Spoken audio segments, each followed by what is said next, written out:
Hey guys, welcome back to the channel. Today's fit is my new sweater that I got with my Kyle, me, and my Max on it. I know it doesn't really look like me because I get frustrated and I don't finish that stuff. I did want to post a new video. I meant to do this on Wednesday. Work has just been absolutely miserable.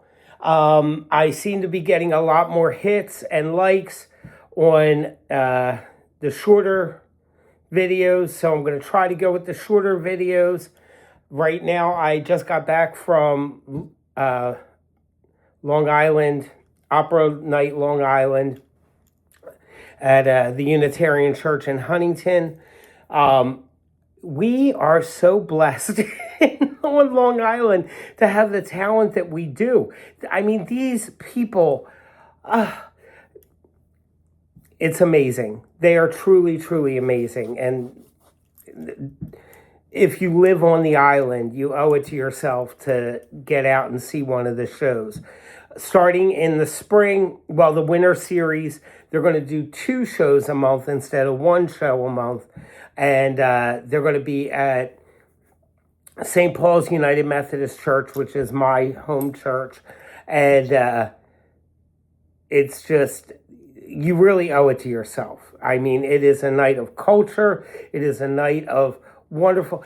They sang 2 songs from La Boheme tonight, and just Rent was my favorite and Michael's favorite musical show, and just hearing the songs is, I kept remembering when we saw Rent the first time, which was at the Merriam Theater in Philadelphia on Broad Street, right up the street from our apartment, by the way.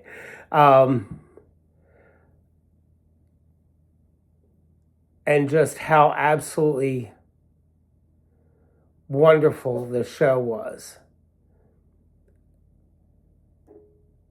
And I remember, because we both smoked at the time, during intermission going out and smoking, and both of us just so overwhelmed. I mean, and that was the traveling cast. We wound up seeing it like 7 more times, a couple more traveling shows, and we saw it at the Nederlander or Netherlander. I don't know how they want you to say it now. But we literally saw it there like 3 or 4 times. Like, we saw it so much that when my mother would ask, "What show do you want to go see?" and she would say, "And not Rent." So then we saw Chicago, we saw Victor Victoria, which I was heartbroken because I only wanted to see Victor Victoria because it was one of my favorite movies of the 1980s. And I wanted to see Dame Julie Andrews in that role on stage live. Unfortunately, it's when she first started having her polyp issues with her vocal cords. And just as I was handing my ticket to the door person, they made the announcement that, due to illness, Julie Andrews will not be performing, and they said that her understudy. I was so upset that to this day, I don't even remember the person, the understudy that played the role. I remember the person that was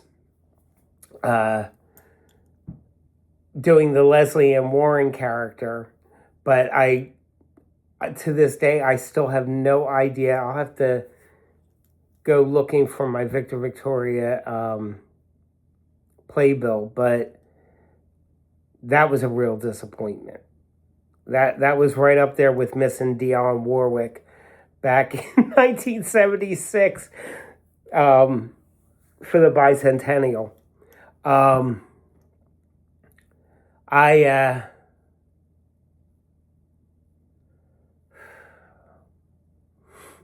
I literally just, we have really great talent here on the island. And I wanted to talk a little bit about resiliency before I take up any more of your time. My last post about grief, had a lot of people worried, and it really wasn't uplifting. And there are days when it's like that. I've been going through a really, really tough time with school and trying to fit that in with work and my responsibility.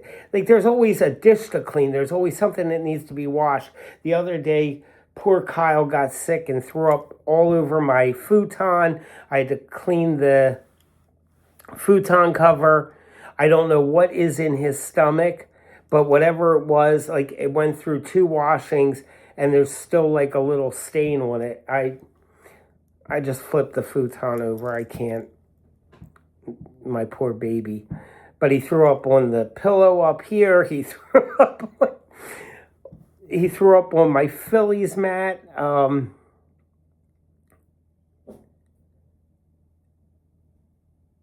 There are days when I want to relax. And I don't want to worry about school. I don't want to worry about work. I don't want to worry about anything. But I have to. And there are days when that hurts. And that's what I was trying to get across, was that, unfortunately with grief, it's not something that I can put on a shelf and just ignore. It's something that I have to endure and go through. I don't know why it feels worse the more time goes on. My therapist says that maybe it's my heart getting used to the idea that he's not coming back. And I hate to even say that.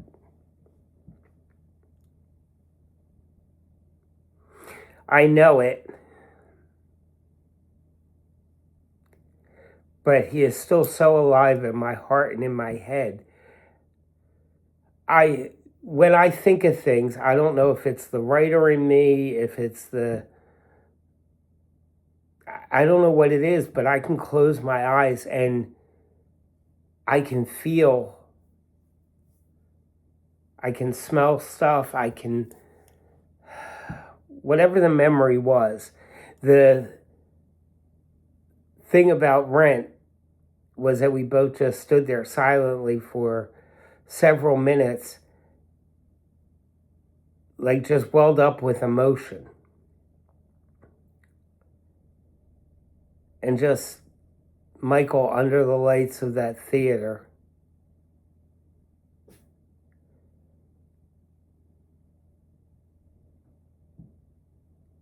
I could still feel him taking my hand when we went back in.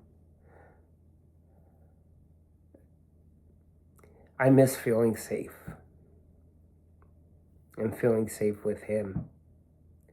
But I push on, and I'm trying my best. And sometimes it's fake it till you make it.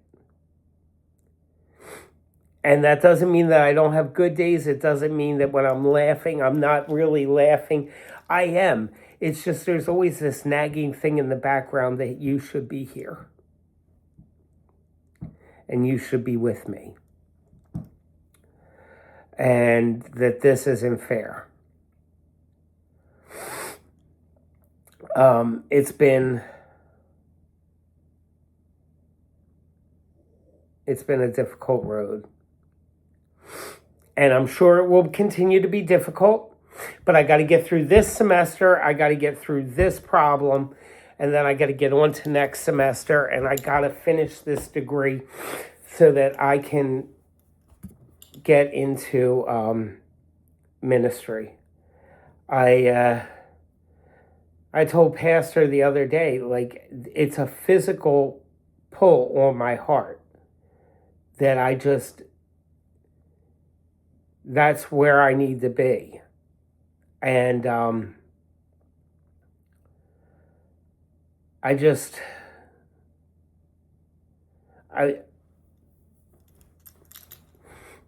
I had the good times, like the need for